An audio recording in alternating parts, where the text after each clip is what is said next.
Hey guys, here we go into the second key to victory for Vasyl Lomachenko. And as the video plays, I just want you guys to pay attention. It's going to be going to the body. Obviously, with Lomachenko being the aggressive fighter, he's going to be the one looking to chase down Guillermo Rigondeaux.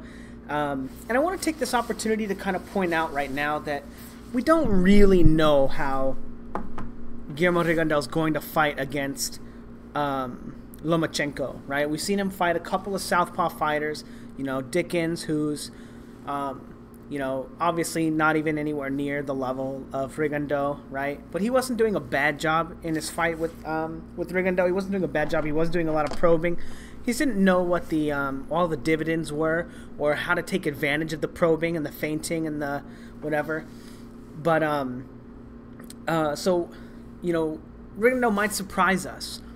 He surprised me a lot with his fight against Donaire, and how he fought and how much, sharper he was, how much harder he probably trained for that fight.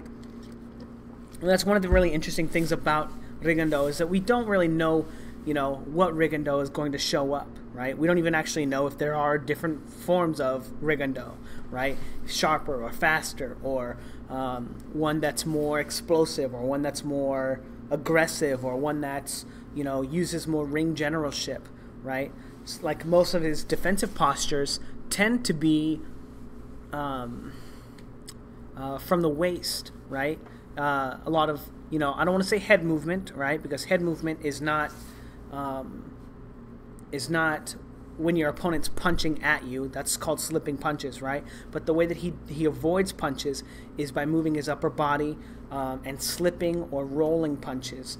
He doesn't usually catch them on the gloves or just take steps back. He looks to invite you in with that body movement and kind of take angles to counter punch when he wants to, or things like that. So, I'm not sure if Rigondeaux will take a more active part in using his legs to defend himself like he did in the amateurs. If you watch some of his amateur fights, there was a lot more of that, of the ring generalship style. But if you look at here in his fight with Dickens, rather than moving back or moving away or creating space with his legs, he just ducks punches, right? Or he leans back, right? Again, ducking, just trying to move his head out of the way of shots, but not really trying to get out of the way of the shots by using his feet, right? When Dickens starts to crowd him, right, he shoulders up with him, gets and changes head slots, right?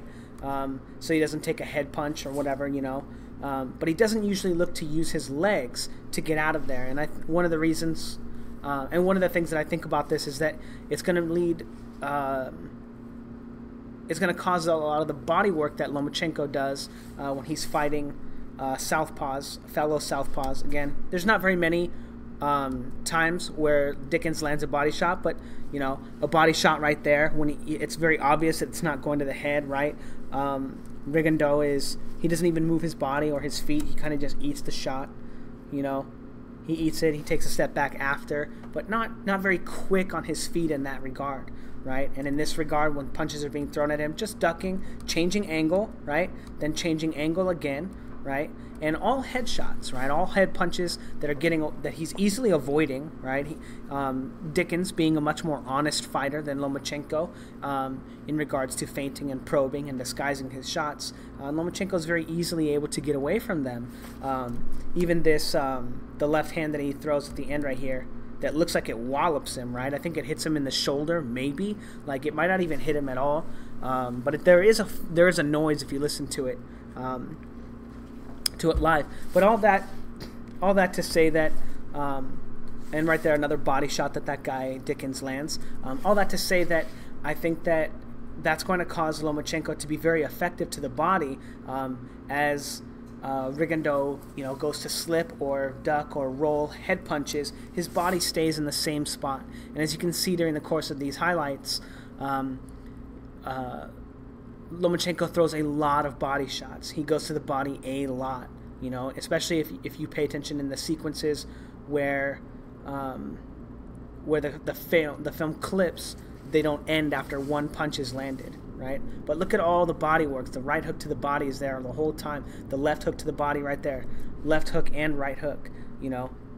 And it's much more difficult to get away from body shots simply by pivoting and rolling shots.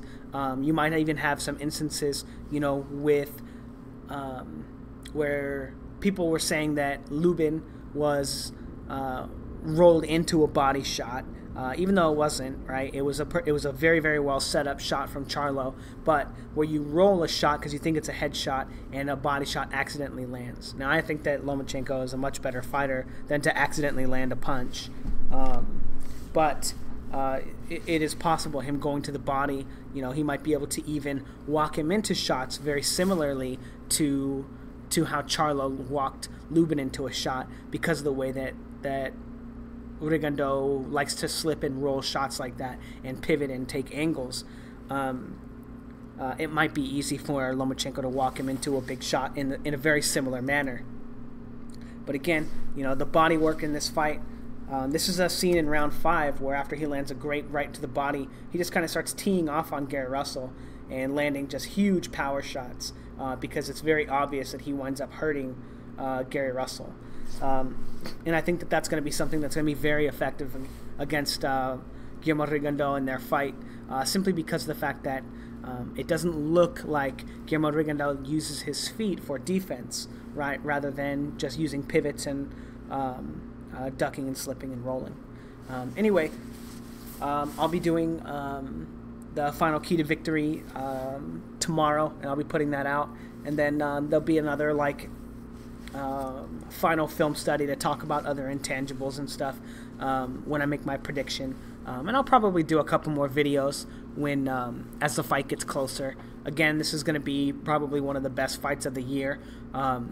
Regardless of who you're picking to win, it's going to be a very, very, very entertaining fight. Anyway, thanks, guys.